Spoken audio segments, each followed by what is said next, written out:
এটা কাজে আসার সময় হলো? আসলে আজকে বউটা একটু মাছ খেতে চেয়েছিল, ওই মাছ আনতে গিয়েই দেরি হয়ে গেছে। ঠিক আছে যান গিয়ে কাজে হাত দিন। হ্যাঁ, আরে আয় রে ভাই, তাড়াতাড়ি আয়।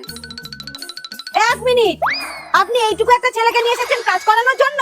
আচ্ছা ছেড়ে দাও না। তুমি তো আজব লোক, একটা বাচ্চা ছেলে পড়াশোনা করার বয়স, ওকে দিয়ে আমি কাজ করাবো? এই তুমি পড়াশোনা করো না কেন?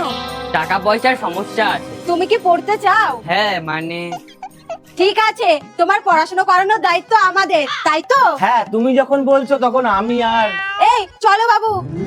ম্যাডাম আসছি, আসুন।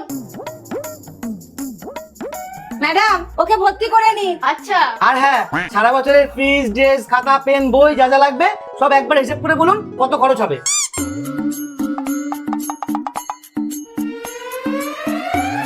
সব মিলিয়ে 2,70,000 টাকা।